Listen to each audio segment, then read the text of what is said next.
जुन्नर तालुक्याचे आमदार आदरणीय शरददादा सोनवणे यांनी 2 दिवसापूर्वी ओतूर येथे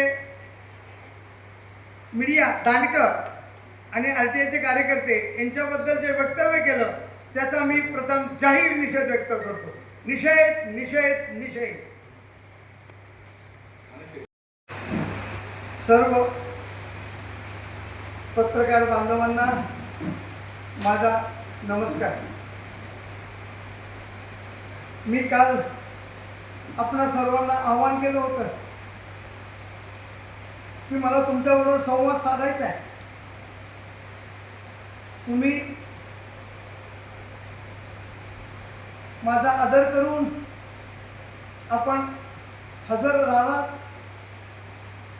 आणि सोशल मीडियाच्या माध्यमातून सर्वसामान्य जनतेला समजलं पाहिजे की जुन्नर तालुक्यात काय चाललंय. पत्रकार मित्रांनो, जुन्नर तालुक्याचे लोकप्रतिनिधी जुन्नरला येण्याच्या अगोदर हे मुंबई येथे कार्यान्वित होते. त्यांचं कार्यक्षेत्र मुंबई वाशी येथे होतं.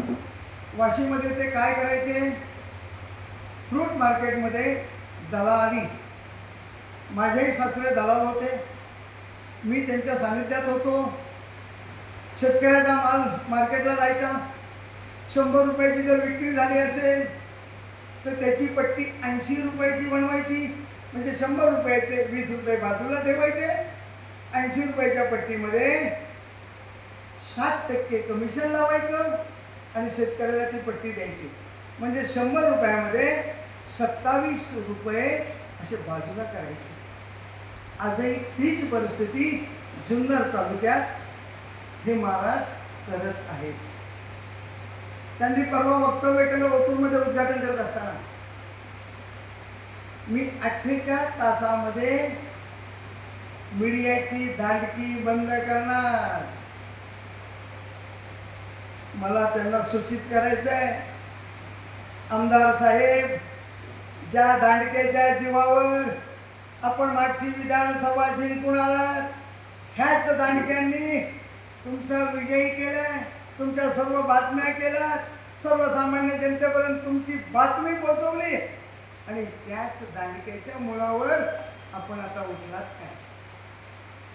RTIचे कार्यकर्ते घरी खायला नाही म्हणतात आणि सर्वसामान्य जनतेला सांगतात हे लोक ब्लॅकमेल करतात. मी लोकप्रतिनिधींना आव्हान करतोय, आमदार साहेब, RTIचा कोण कार्यकर्ता आहे त्याचं नाव सांगा.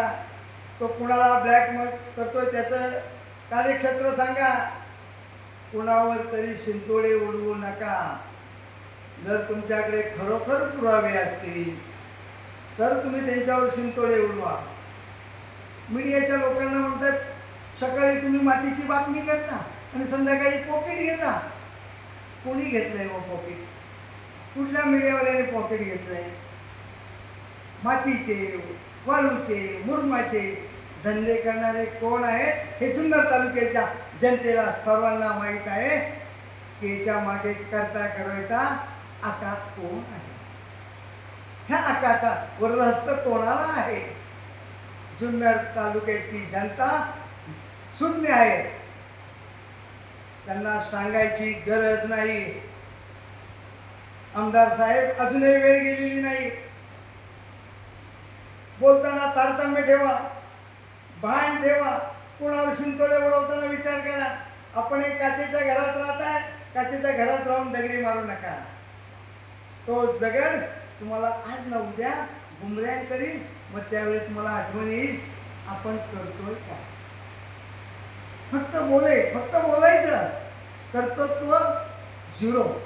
अरे शासनाने निधी दिलाय, आम्ही कर भरतोय, आम्ही टॅक्स भरतोय, आम्ही पाणीपट्टी भरतोय.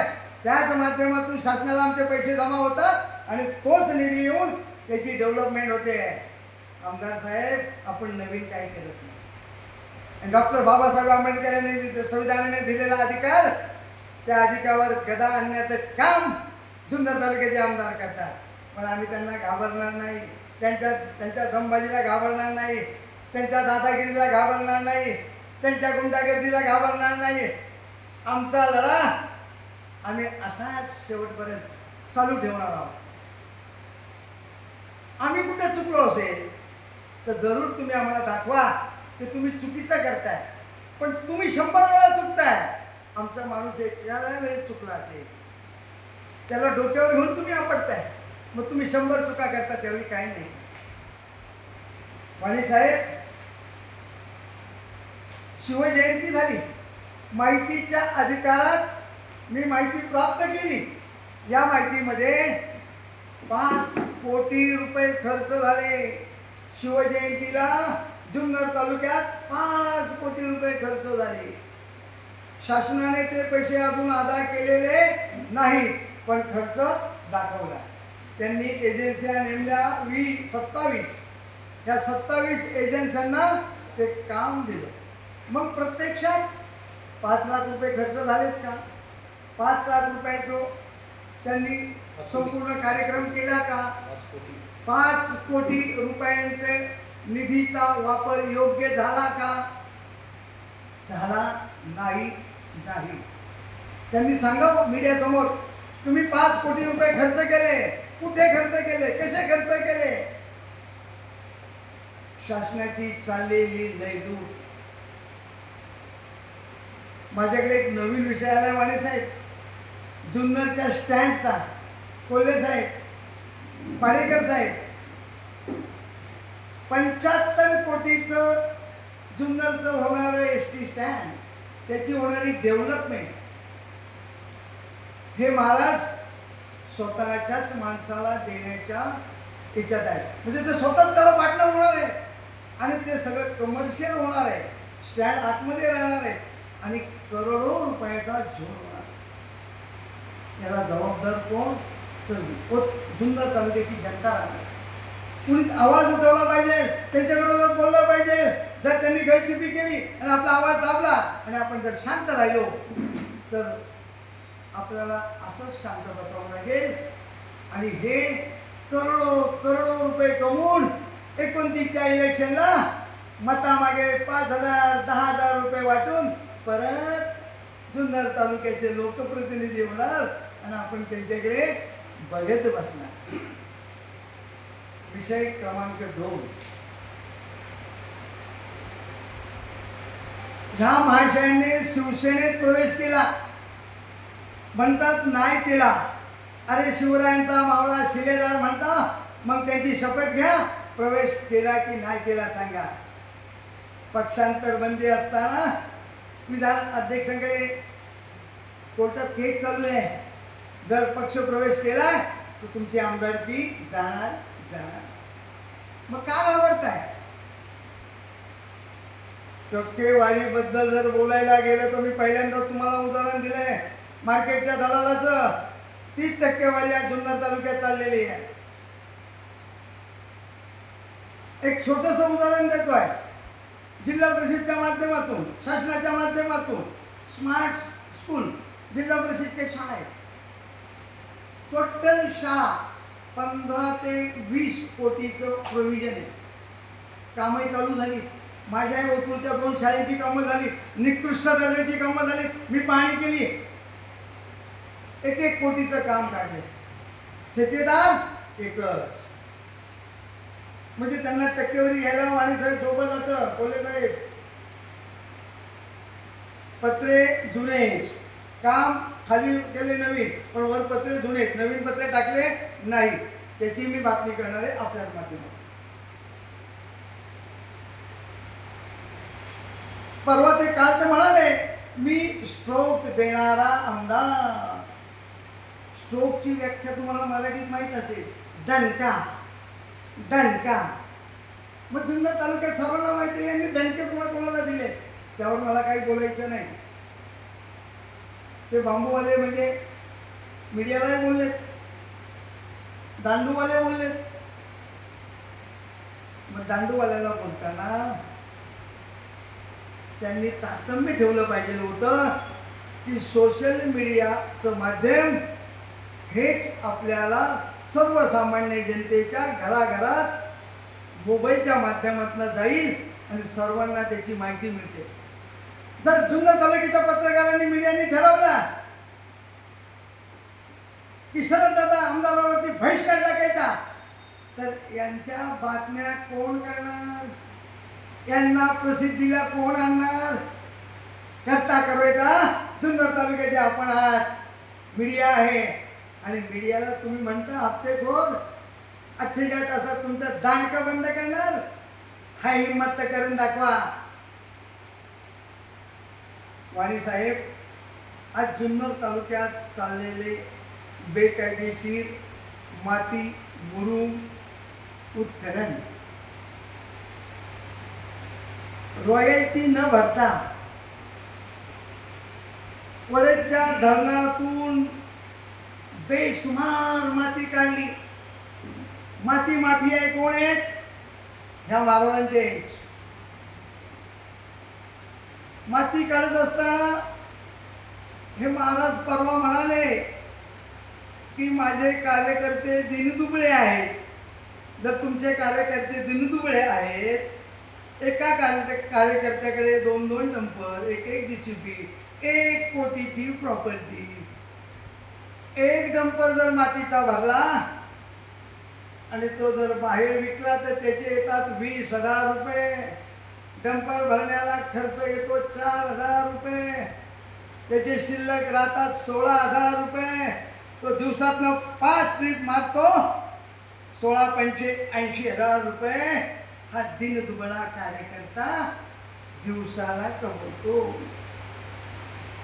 आणि RTIचे कार्यकर्ते, त्यांना खायला अन्न नाही, आणि ही मीडियाची दाढकी बंद करणार, आणि माझ्या कार्यकर्त्यांना मी करोडपती करणार, असे हे जुन्नर तालुक्याचे आमदार.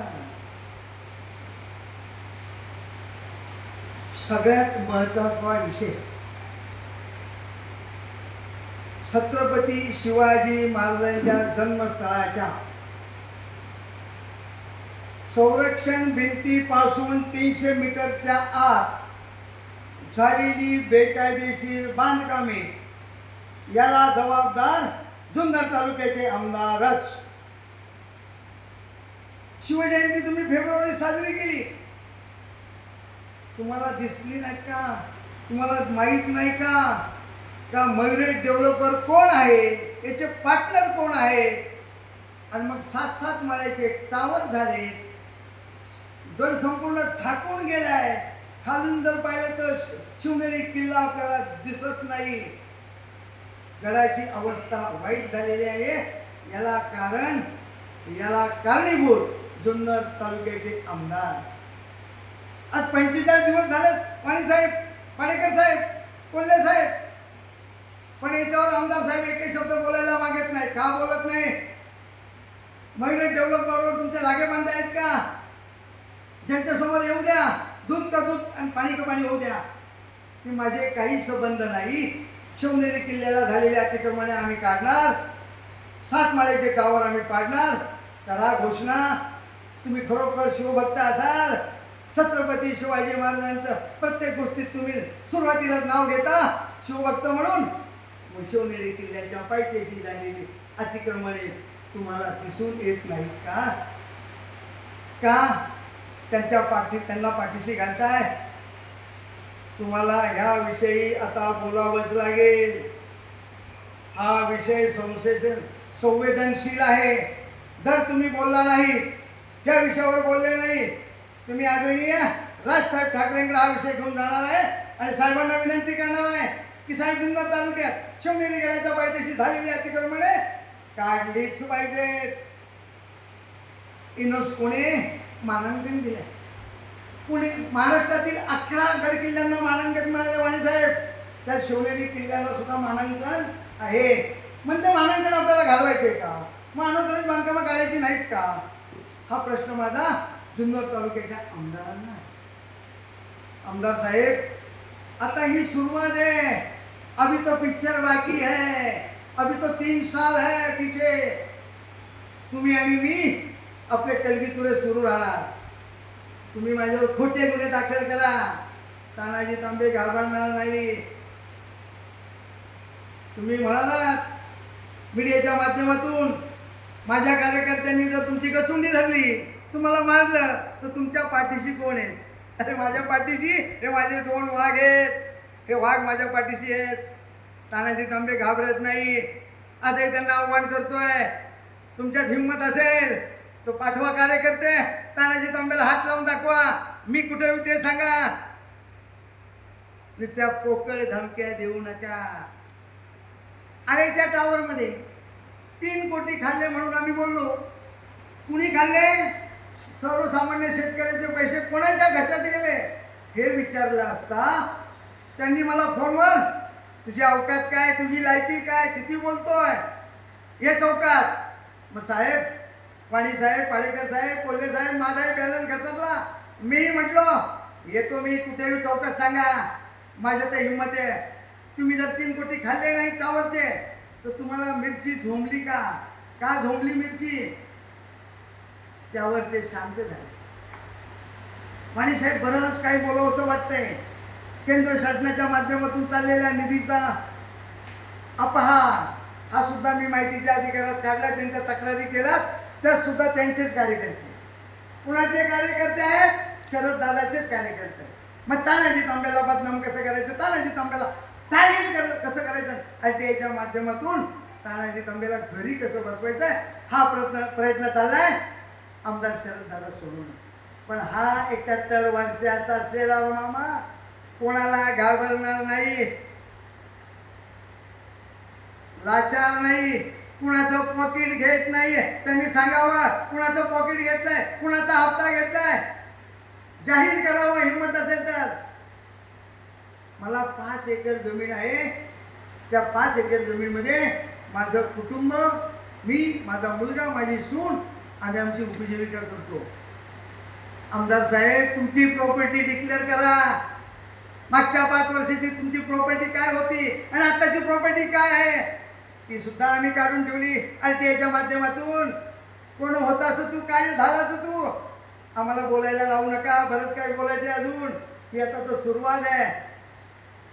पत्रकार मित्रांनो, तुम्ही माझ्या शब्दाला, विनंतीला मान देऊन आपण आलात, त्याबद्दल मी तुमचे सर्वांचं ऋण व्यक्त करतो. आणि तुम्ही असेच मीडियाच्या माध्यमातून आवाज उठवा. ज्या ज्या वेळेला तुम्हाला माझी सामाजिक कार्यकर्ता तानाजी तांबेची गरज लागेल, तुमच्या पाठीशी तानाजी तांबे सदैव 24 तास उभा राहील. नमस्कार.